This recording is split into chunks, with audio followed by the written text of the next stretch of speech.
Salut les losers, bienvenue chez moi, bienvenue dans la mangatech de Zundo. Retenez bien une chose ici, vous n'êtes que tolérés. Aujourd'hui, je vais vous présenter mes achats du 6 décembre 2024.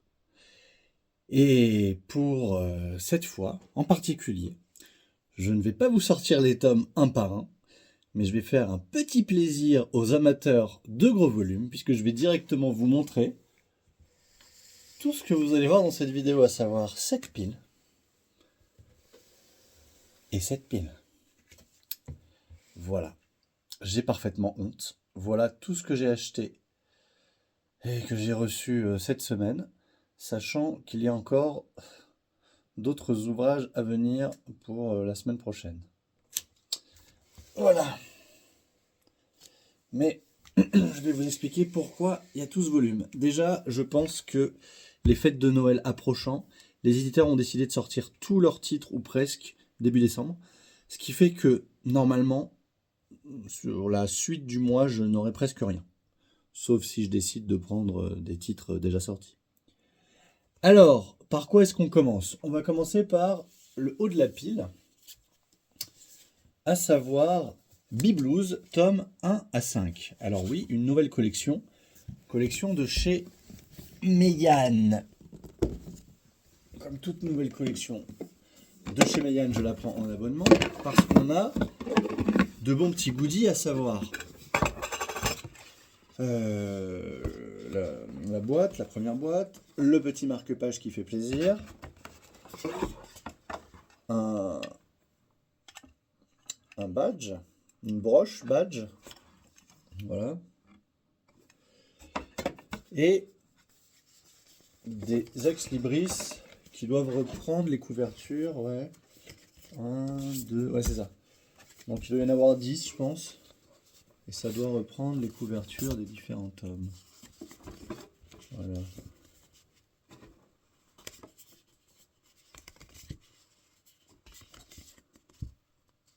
Ah, c'est ça, il y en a 10. Hop, hop, et hop. Et même, qu'est-ce que nous avons au fond là? Un petit poster des familles, à savoir ce poster. Alors, qu'est-ce que c'est, allez-vous me dire? Eh bien, je ne sais pas vraiment. Effectivement, des mangas de foot, on en a déjà beaucoup. Et le truc, c'est que je les ai aussi, que je les lis. Normalement. Pourquoi est-ce que j'ai pris ce manga? Eh bien, je ne sais pas. C'est le nouvel abonnement Meian. Et à part Zatchbell, qu'ils ont renommé Gashbell, que j'avais déjà chez Kana et qui n'est pas une très bonne série, que je ne reprendrai donc absolument pas, j'ai décidé de donner sa chance à Biblouz. Biblouz, c'est une série de Motoyuki Tanaka, dont j'ignore tout. Ryu Ishijo, un jeune garçon passionné de football, rêve de pouvoir un jour porter les couleurs du Japon. À l'aide de ses meilleurs amis, les jumeaux Yuto et Yuki, il désire gagner son premier tournoi pour participer au national. Les recruteurs s'arrachent ce garçon considéré par tous comme un jeune prodige qui sent l'odeur des buts. Mais parfois, il suffit d'un malheureux coup du sort pour que tout s'écroule un beau jour. Voici l'histoire de l'ascension d'un joueur prodige. Alors, j'ai jamais vraiment vu. Ah, la mise en case est pas top, hein. On est vraiment loin d'un Awashi ou dont le dessin fait beaucoup plus mature. On est loin d'un Blue Lock qui fait beaucoup plus shonen. Est-ce qu'on se rapprocherait pas d'un Captain Tsubasa? Je sais pas. Alors, je pense que... Alors, c'est sorti quand ça? 2011. C'est pas si vieux que ça. Je ne sais plus combien il y a de tomes. Je sais même pas si je l'ai su un jour. Oui. Bref, Biblouz chez Meian. On en reparle prochainement. On continue avec une autre série Meian en abonnement, à savoir les Out. Nous avions eu les tomes 1 à 4 il y a maintenant environ 4 mois, je crois. Et je les avais lus. Et j'avais vraiment bien aimé. Non, il n'y a pas de coffret cette fois. Alors, Out, c'est une histoire de Tatsuya Higuchi, un dessin de Makoto Mizuta. Et en fait, l'histoire raconte la vie de ce jeune délinquant, qui est réellement l'auteur. Alors, bon, je pense qu'il a romancé une partie, mais il parle réellement de ce qui lui est arrivé. D'ailleurs, il y a quelque chose d'assez dur à la fin du tome 4, je me souviens. Donc, je ne sais pas du tout ce que ça va donner sur la suite. Si vous voulez, on est face à un délinquant. Bah, lui, en fait, qui est pour son jeune âge, il est déjà repris de justice. En fait, il s'est fait virer de son collège, je crois. Donc, il est muté dans une autre ville pour le lycée. Et le deal, c'est qu'il doit se tenir à carreau. Sauf que l'appel de la baston est souvent plus fort que le respect de la loi, quoi. Voilà. Bon, la mise en case est somme toute assez sommaire, hein. Il n'y a rien qui dénote comme ça.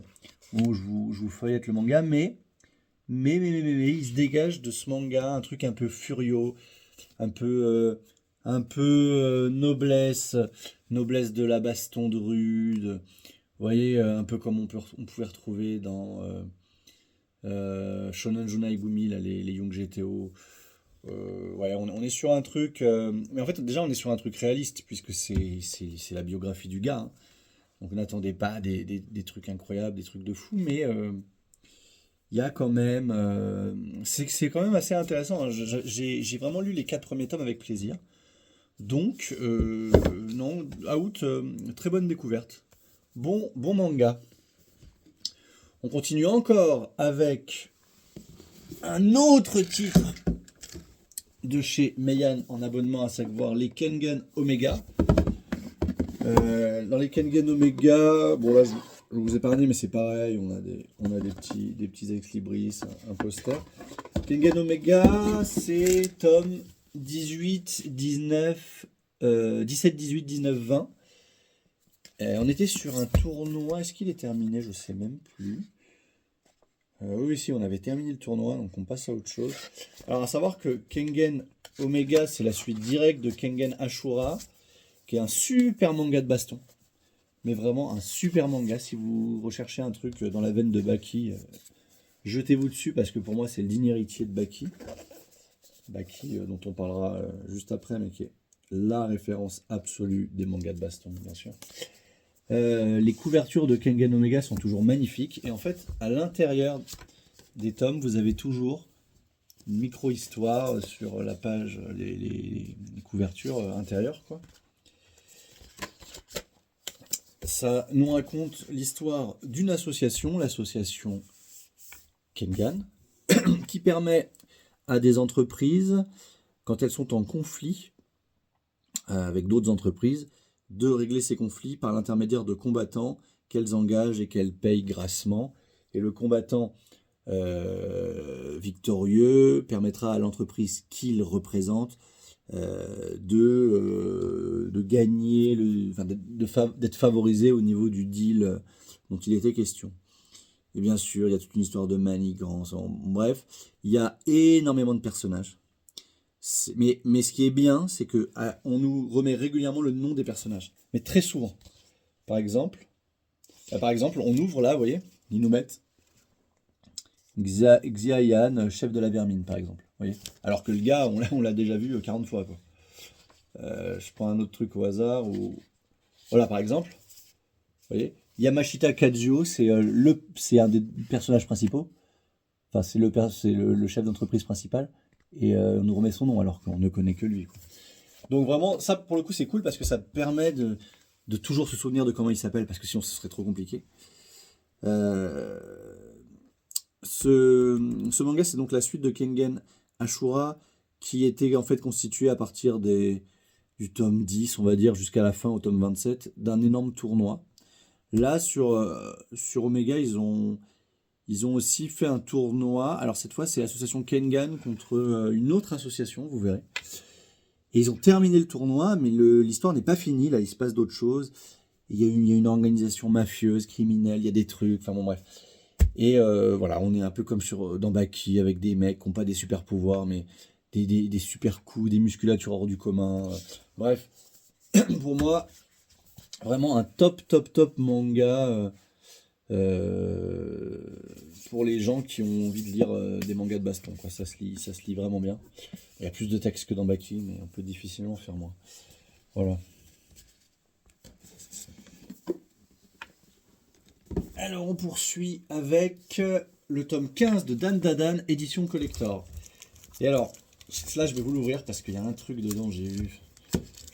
Je pense que c'est la première fois qu'on a ça dans un manga, dans une édition collector de manga. Il faut absolument qu'on regarde ça. Alors je vais pas vous montrer du coup. Il y a le tome 4 ex libris et... Ah bah vous voyez, ça s'ouvre bien là, ça s'ouvre bien. Et tadam! Et ça, qu'est-ce que c'est? C'est le bonnet de Mémé Turbo. Donc pour ceux qui connaissent le manga, Mémé Turbo, c'est Mémé Turbo quoi. Et manifestement, c'est son bonnet. Donc voilà, on est sur un petit coffret vraiment très joli, pas du tout chiant à ouvrir, comme Kiyun peut avoir l'habitude de nous faire. Mais là, on n'est pas chez Kiyun quoi. On est chez Kazé ou Crunchyroll maintenant. Enfin bon, bref, ça on va pas en parler.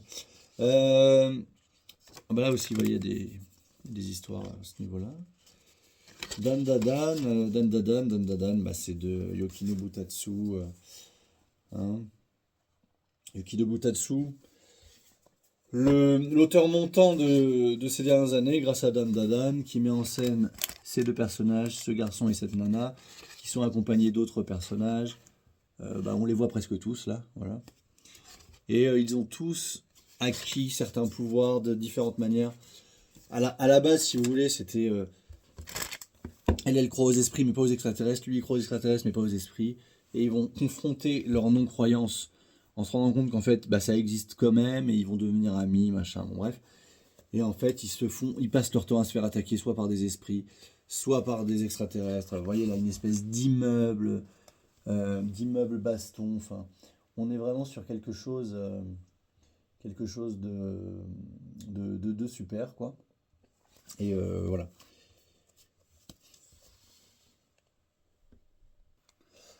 Et c'était l'assistant de Tatsuki Fujimoto. Alors peut-être sur Chainsaw Man ou sur Fire Punch, enfin voilà. Il fait partie de ces gars qui apportent un vrai vent de fraîcheur dans le shonen actuel, puisque c'est un vrai shonen si vous voulez. D'ailleurs c'est marrant, j'ai lu le tome 14 il y a très peu de temps. C'est un vrai shonen, mais avec une dimension what the fuck, loufoque, enfin vraiment c'est très très très sympa à lire. Moi j'aime beaucoup Dan Dadan. Je pense qu'aujourd'hui c'est probablement, pour moi c'est probablement le meilleur shonen du marché, je pense. Voilà, il apporte vraiment quelque chose que One Piece avait essayé d'apporter il y a une vingtaine d'années, que One Piece a apporté, mais qui aujourd'hui avait besoin de renouveau, et voilà. Donc, vraiment super sympa. Alors, on va passer rapidement sur le tome 137 de Hajime no Ippo. Voilà, de Georges Morikawa. Il y a combien de chapitres là? Parfois, on a des chapitres qui font 8 pages dans Hippo. Hein. Putain, il y a 13 chapitres. Ouais, il y a des chapitres. Ouais, il y a un chapitre de 10 pages là. Enfin, le mec fait ce qu'il veut, je pense. Bon, bref, on s'en fout. Il y a encore des combats de boxe. Bref, Hippo. Je vais pas vous vendre Hippo au tome 137. C'est soit vous faites Hippo, soit vous faites pas Hippo. Bref, on va pas en parler sans s'étendre. Le tome 30 de One Punch Man. De One et de Yusuke Murata au dessin, qui a notamment dessiné Shield 21. On arrive au tome 30. Voilà, je pense que Dan Dadan, c'est un descendant direct de One Punch Man, qui lui est antérieur, bien sûr. Le One Punch Man, qui est un vrai shonen, mais qui à la base est une parodie de shonen, très what the fuck. En fait, pour vous simplifier l'histoire, c'est tout simplement l'histoire de ce gars chauve, sans aucun charisme, qui est capable d'un coup de poing de détruire tous les monstres, tout le monde, parce que c'est bien sûr un univers de monstres. Et en fait, il va intégrer l'association des héros, mais il n'est jamais vraiment pris au sérieux. Il y a toujours une histoire de quiproquo avec ses pouvoirs. Enfin, personne ne sait vraiment que c'est lui. Enfin, sauf quelques personnes, mais bon. Bref, voilà.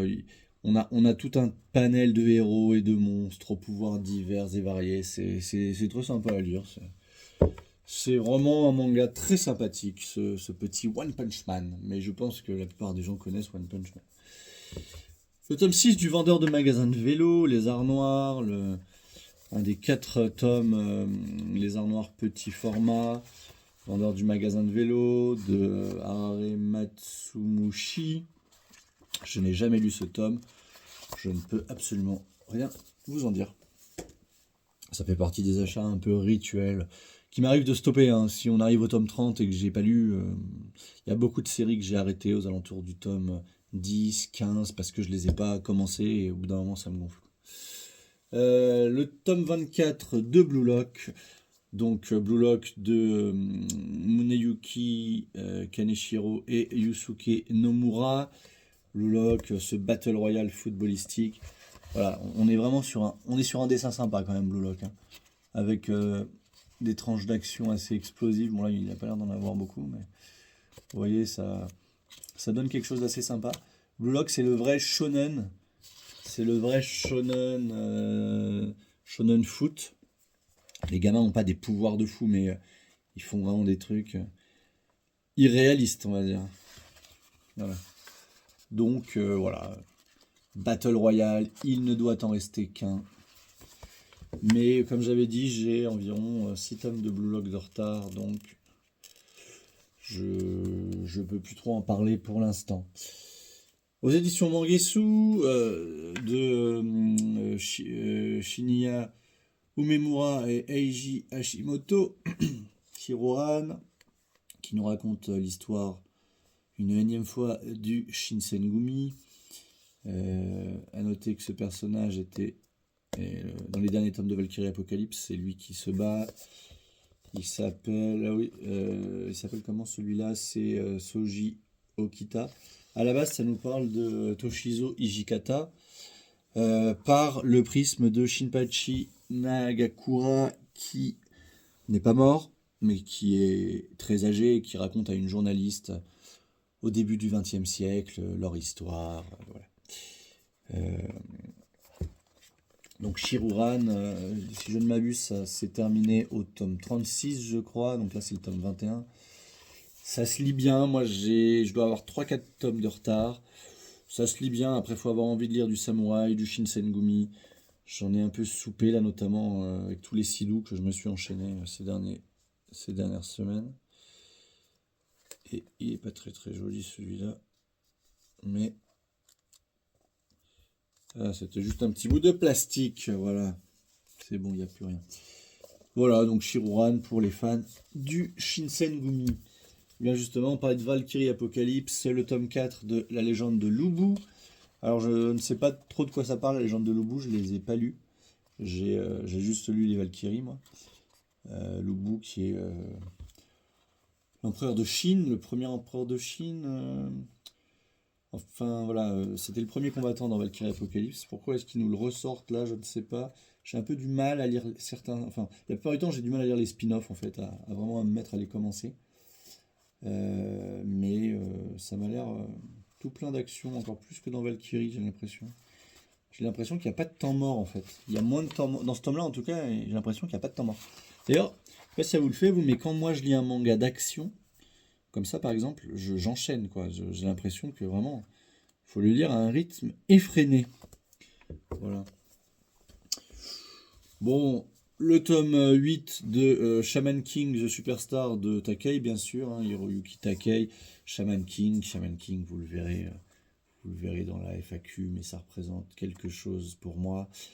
Shaman King, bon, c'est un énième spin-off, c'est le tome 8.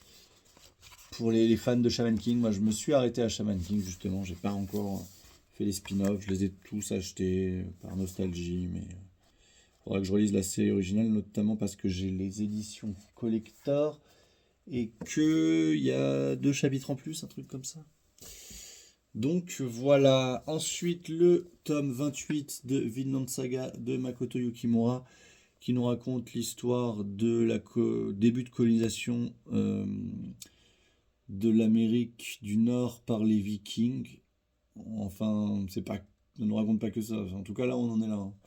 Bon, Vinland Saga, ça met tellement de temps à sortir et moi je suis à jour que Je me perds un peu dans l'histoire, faudra que je refeuillette le précédent tome. Voilà, on partait d'un gamin viking qui a grandi, qui est maintenant adulte, qui refuse de se battre maintenant parce qu'il a tué trop de gens, et donc qui fait le bien et qui a colonisé une partie de l'Amérique du Nord. Enfin, qui a colonisé. Il a un mini-village, le gars, maintenant. Je sais pas s'ils sont pas une centaine, tu vois.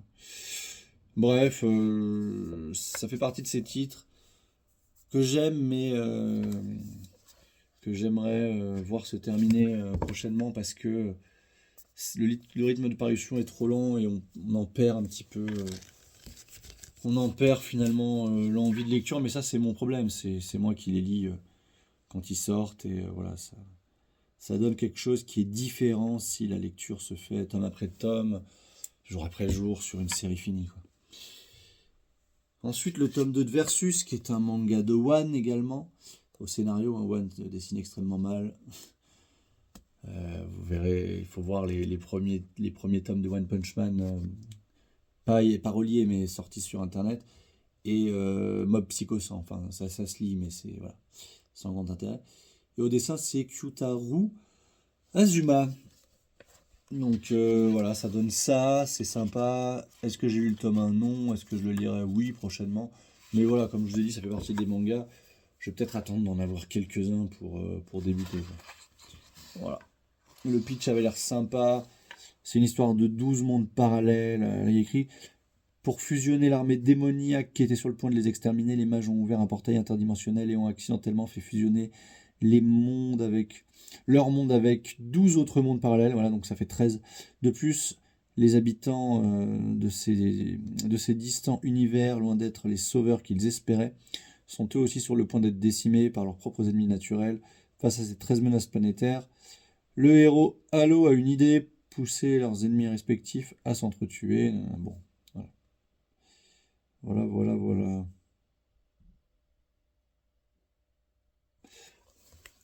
À voir. Chez Mangetsu encore, Jimbo Show Sister de Keitume. Je n'ai pas lu les 2 premiers tomes, je ne sais vraiment pas de quoi ça parle.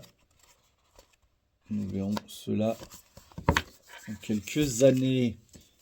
Encore et toujours chez Mangetsu, le tome 18 de Keiji, de bien sûr Tetsu Hara, au scénario Ryoichi Ryu.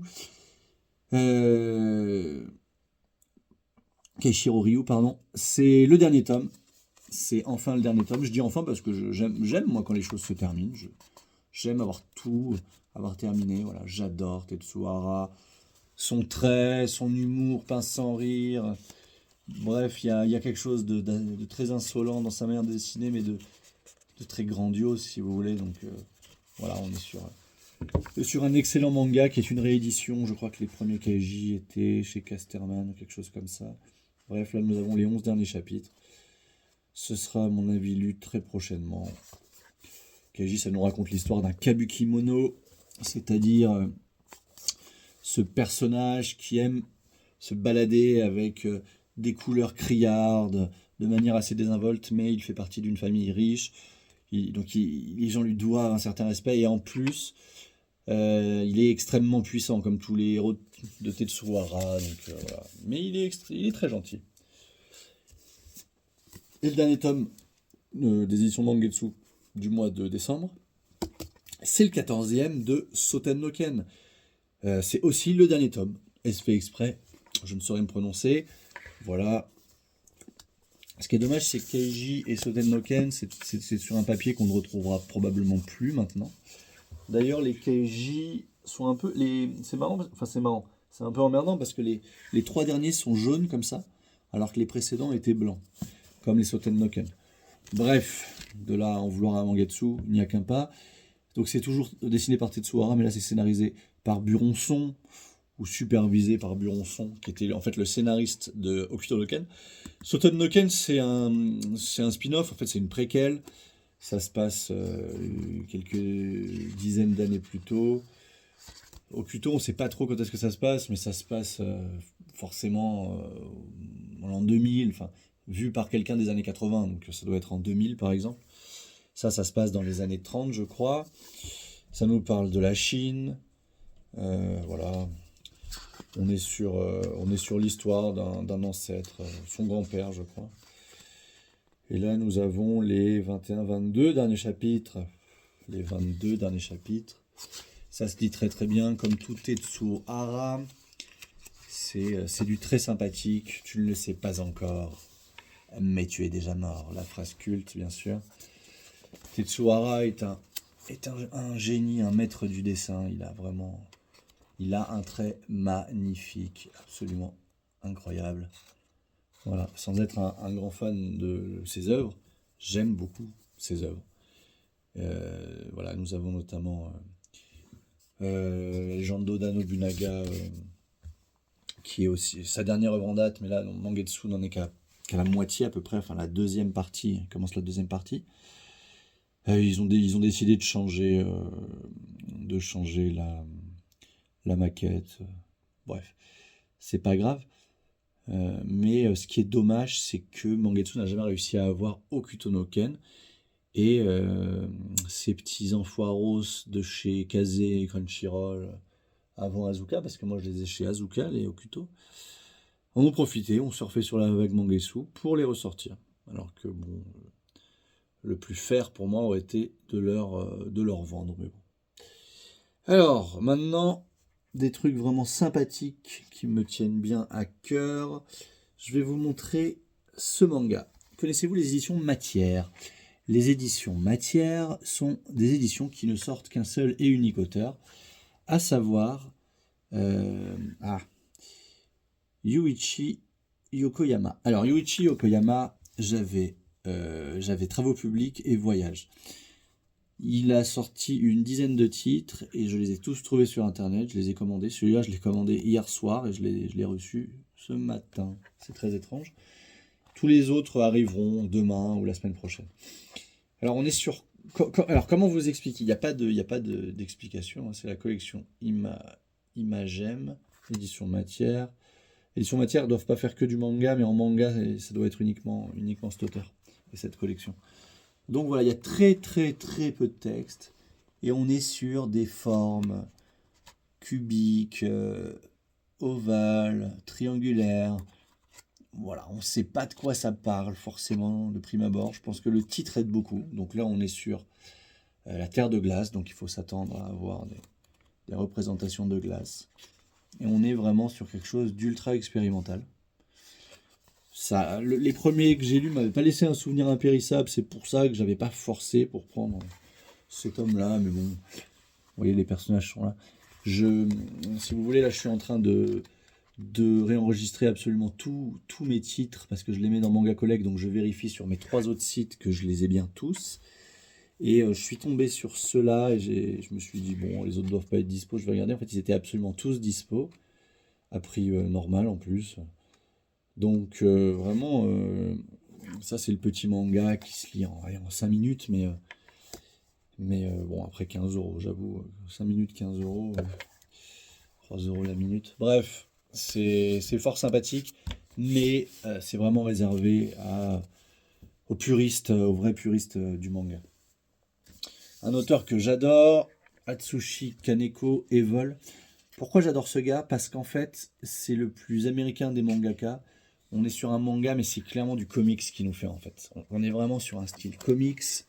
Vous voyez, si vous regardez, en fait, sa manière de faire, sa police, sa graphie, sa manière de mettre en case, la manière qu'il a de représenter les méchants, les pouvoirs, machin. On est vraiment beaucoup plus sur de l'américain que sur du japonais, et c'est tant mieux parce que c'est ce qu'on recherche chez lui, je dirais.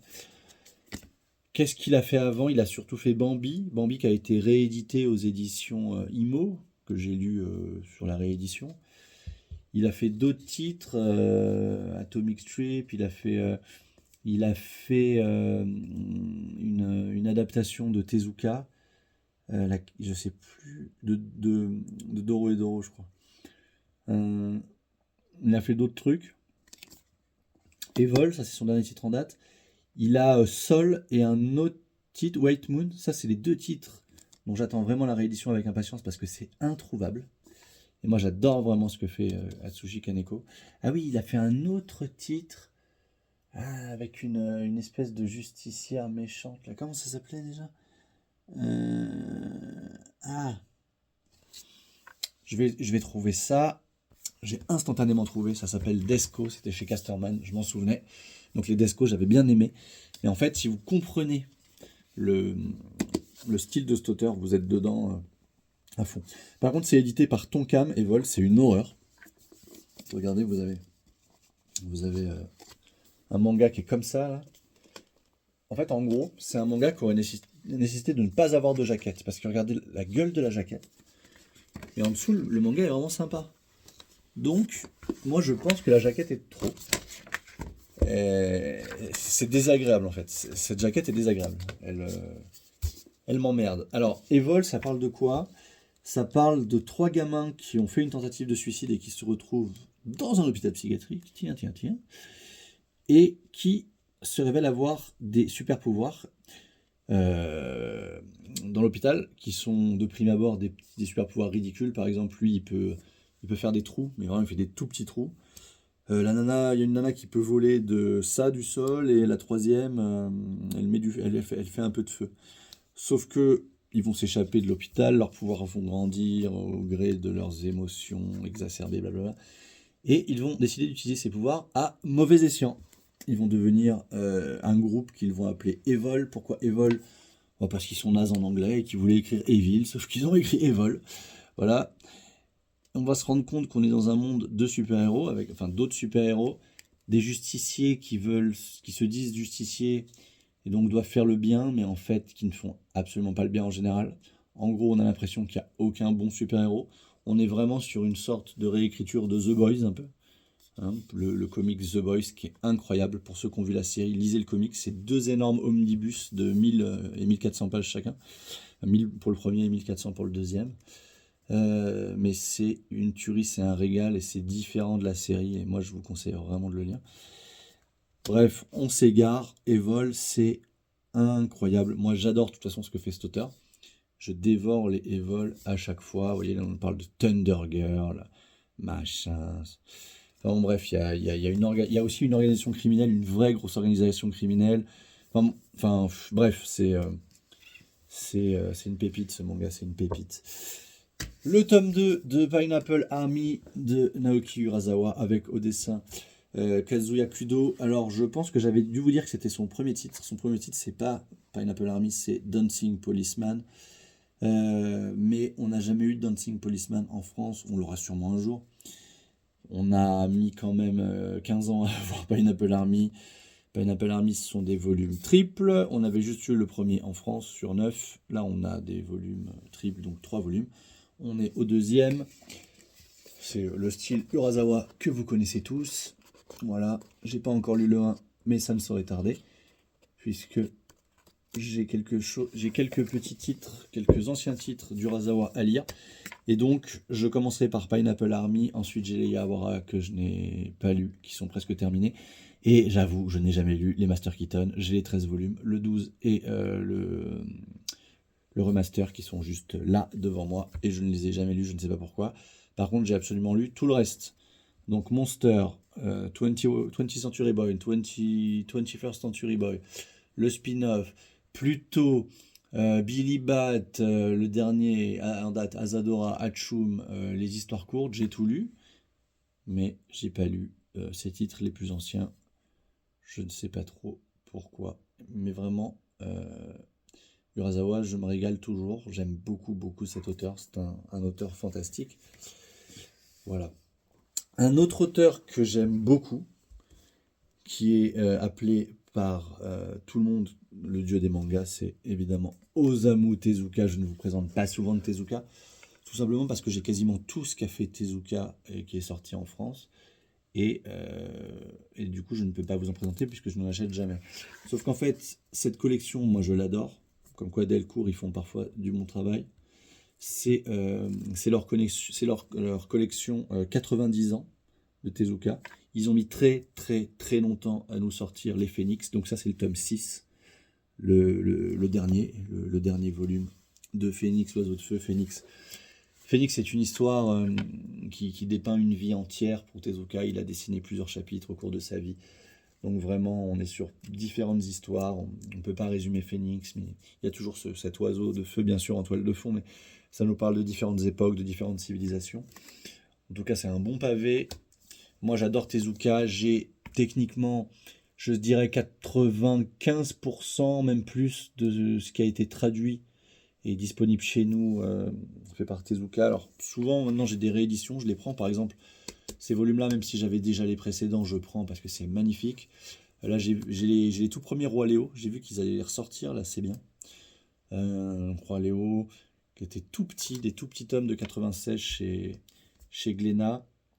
Tout ce tout ce que sort FLBL, je prends. Quasiment toutes les maisons d'édition, de toute façon, ont un Tezuka.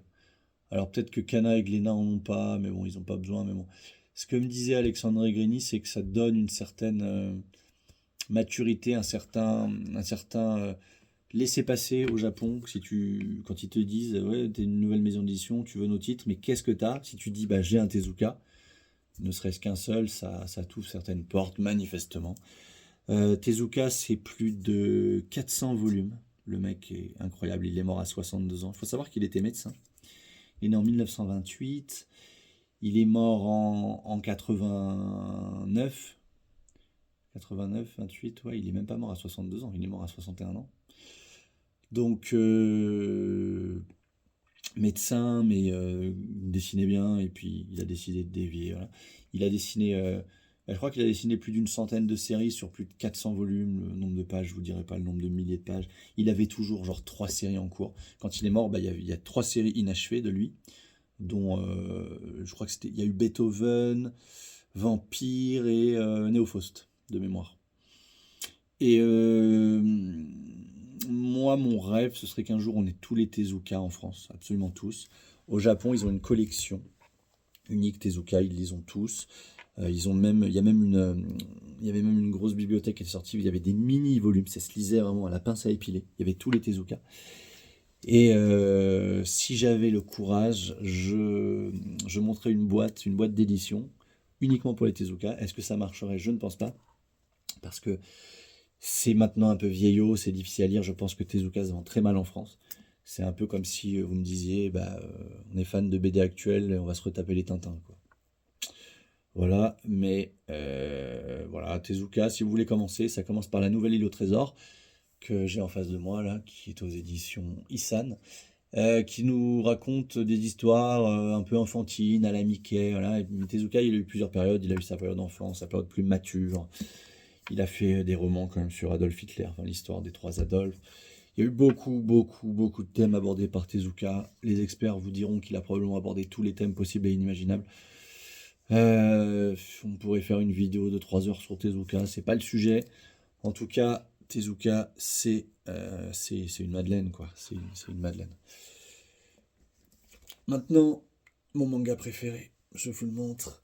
J'avais déjà bien sûr les tomes chez Delcourt, mais je les reprends chez Meian, puisque Meian nous fait l'immense honneur, l'immense plaisir de ressortir les Baki, qui s'appelle ici New Grappler Baki, puisqu'en fait, nous n'avions eu que la série numéro 2 chez Delcourt en 31 tomes, qui ici comptera 17 gros volumes, la série Baki.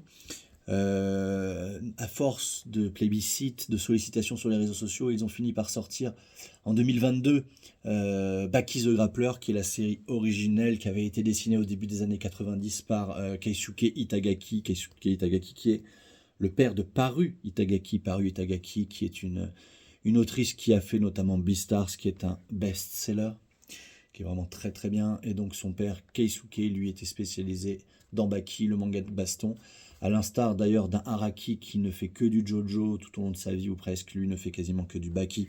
Il y a de nombreuses séries Baki au Japon, je pense que nous en sommes probablement à la 6e, sachant qu'il y a eu, je pense, en plus des spin-offs, des trucs en 1 ou 2 tomes, donc je ne sais pas si c'est compté dedans.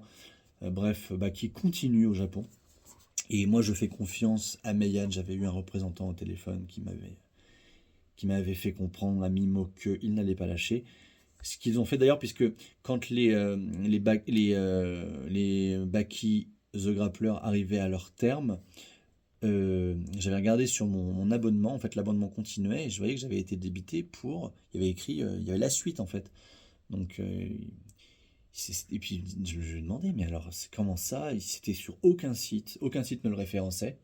Et bien sûr, c'était la petite surprise, la suite, Baki. D'ailleurs, il n'a pas fallu s'abonner, hein, c'est dans la continuité de l'abonnement. Donc voilà, Baki, on est sur un travail, mais d'orfèvre, magnifique. C'est vraiment une collection, à l'instar d'un Karakuri Circus, on nous fait des choses magnifiques chez Meian, de toute façon. Baki, c'est quoi? C'est un manga de baston, voilà, où les mecs ont des physiques démesurés, et ils passent leur temps à se battre. Alors il y a beaucoup de tournois, hein, c'est du combat, du tournoi. C'était surtout un tournoi dans la première série. La deuxième série, là, on a 5 tueurs, 5 criminels qui condamnés à la peine de mort dans 5 pays éclatés dans le monde. Je dirais, il y a un Russe, il y a un Américain, bref, un Japonais, qui d'un coup s'échappe pour rejoindre en fait Baki. Parce que Baki a gagné le tournoi. Bon bref, je vous spoil, il a gagné le tournoi de l'arène souterraine clandestine dans Baki the Grappler. Et donc New Grappler, c'est l'histoire de ces tueurs là. Et donc il y a pas mal de bastons de rue. On n'est plus sur de la baston de tournoi dans un stade, mais là on est plus sur de la baston de rue. Vous voyez, Baki, c'est lui. Et lui, c'est son père. C'est Yujiro Hanma, dit l'homme le plus fort. Non, la créature la plus forte du monde. Il est même plus fort que des animaux. Enfin bon, bref. Et puis, voilà quoi, Baki, ouais, Baki, c'est mon bébé, Baki, on a acheté les tomes en 2003, 2004. Je rentrais du lycée, plutôt de mon magasin de manga, j'avais mon petit Baki. Le Baki était lu en 5 ou 10 minutes, dans la rue, en marchant. Enfin bref, c'est les histoires. Baki, voilà, Baki, c'est mon manga à tout jamais, quoi. C'est vraiment quelque chose un manga que j'adore. Voilà. Oh, qu'est-ce que c'est ça? Ah non, c'est encore une fois leur petit bout de plastique excédentaire, mais je crois que le manga en dessous n'est pas abîmé. Bref, voilà, pour Baki. Vous savez tout mon amour, mon grand amour pour Baki. Le tome 16 de Solo Leveling, je vous ferai pas l'affront de vous reparler de Solo Leveling, hein, c'est un manhwa. Bon, là on est sur la fin, je crois que ça se termine au prochain tome. Je ne sais plus. À moins que ça se termine là. Non, ça se termine pas là, hein. Ça doit se terminer au prochain tome, à suivre dans le volume 17. Solo Leveling, petit manhwa, donc manga coréen. Non, c'est pas un manhwa, pardon. Pardon, c'est coréen, donc ça pourrait être un manhwa, mais en fait c'est un webtoon, parce que c'est pris d'images. Vous voyez par exemple sur internet, il y a 7 cas sur une page, 7 cas sur une page, 7 cas sur une page, celle-là, et puis ils réassemblent après pour faire un bouquin. Une histoire de RPG en fait, hein, des mecs qui ont des pouvoirs, machin, des monstres, bref. Ça se lit très bien, c'est très très sympa. On va passer quand même sur ce titre de chez Meian qui s'appelle The Breaker Ultimate New Waves. Alors le Ultimate c'est pour le côté gros format. The Breaker de base, la série initiale c'est 5 gros volumes. Et les New Waves c'est 10. J'ai lu juste les 2 premiers. J'ai un peu décroché. On est sur un manhwa, hein, c'est du coréen Kuk Jin Jeong et Jin Kwan Park. D'ailleurs, savez-vous qu'en Corée du Sud, il y a très peu de noms de famille. Et du coup, c'est pour ça qu'en fait, tous les Coréens, les Sud-Coréens, ont 2 prénoms pour éviter d'avoir trop de redondance dans leurs patronymes, dans leurs appellations. Il y a très très peu de noms de famille. Il y a les Park, il y a les Jeon, on retrouve souvent les mêmes. Bref, c'est une aparté. J'ai un peu décroché après le tome 2, j'avoue. Peut-être qu'un jour je m'y remettrai et que je me les referai. Mais je sais plus ce que ça racontait. Une histoire de mafia, mais avec un peu de pouvoir surnaturel. Ça se lit bien. Voilà. Donc là, les tomes 9 et 10 concluent l'histoire. On a mis du temps à les avoir, mais voilà. Maintenant, on les a. On est bon. J'ai encore 2 choses à vous montrer. Je vais vous montrer le tome 4 de Dragon Ball. Le super livre, là c'est le super dictionnaire. Alors, Dragon Ball, le super livre, c'est du très beau travail sur Dragon Ball, donc tout fan de Dragon Ball se doit de les avoir. Les premiers, c'était quoi? Je les ai là-bas, je vois pas très bien. Bref, je crois que c'est en 5 volumes, donc on aura le 5e prochainement en 2025, je pense. Et ça, c'est vraiment pour tous les puristes de Dragon Ball qui veulent absolument tout savoir. Et dernier volume, alors qu'est-ce que c'est? Ça m'a intrigué juste à la couverture, ça. Ça s'appelle Nine Lives Man. Donc L'homme aux 9 vies sûrement, La roue de la réincarnation, un album addictif de bout en bout, de Boris Henry, Zoomag. Donc non c'est d'après A Tui, entre parenthèses push, mais c'est de Shangsheng, donc encore quelque chose de chinois je crois. Donc là on est sur un manhwa, c'est pas un manhwa, bref, c'est un peu compliqué.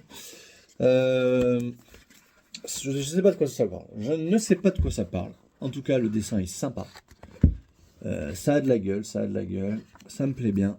Ça me plaît bien. Donc, quand ça me plaît bien, je prends. Voilà. Et je le lirai prochainement, je pense, parce que j'aime bien le petit vent de fraîcheur qu'apportent ces ouvrages qui sortent de nulle part. J'ai oublié juste de vous montrer la gueule de la deuxième boîte de Bakir, là, carrément. C'est des couvertures conventionnelles. Le petit marque-page avec le papa. Et on a quoi? On a de l'ex-libris, on a du poster. On a des trucs. Ah, on a plusieurs posters, là, carrément. Ah, on est sur 2 posters. Ouais. Et puis les couvertures classiques des volumes. Voilà. Les différents volumes. Voilà. Voilà. Donc, le seul abonnement Meian que je n'ai pas encore reçu, c'est les derniers Kingdom parce qu'ils sortent en fin de mois, aux alentours de la pré-Noël. Je pense aux alentours du 20, 22 décembre. 20 c'est le vendredi, ouais, on devrait l'avoir soit juste avant, soit juste après Noël. Voilà, et puis j'attends aussi les autres tomes de chez Matière et quelques tomes de notre ami Mochizuki. Vous verrez ça la semaine prochaine. Très probablement, voilà, on avoisine bientôt les 400 abonnés. Je vais devoir vous faire le tour de ma Mangatech. Il faut aussi que je vous fasse le bilan lecture de novembre. Si je me chauffe, je vous le fais demain. Mais demain, au moment où vous verrez cette vidéo, ce sera probablement aujourd'hui, voire hier, bref, on s'y perd. Il faut aussi qu'on fasse la FAQ. La FAQ, où est-ce que j'avais posé mon petit papier? J'avais commencé à prendre des notes, je ne sais plus. Bref, je m'y perds. En tout cas, je vous remercie pour le soutien. Ça fait plaisir, ça donne envie de continuer à faire des vidéos, à lire du manga, pour en parler un petit peu, même si on en parle de manière superficielle, on en parle de manière franche et cash. Voilà, bon, bah finalement, moi qui pensais qu'on ferait l'heure, on arrive à peine à 48 minutes. Donc, cette vidéo est probablement terminée. Je cherche si j'avais autre chose à vous dire, probablement, mais pire, je vous le dirai dans la prochaine vidéo. Les gros bisous!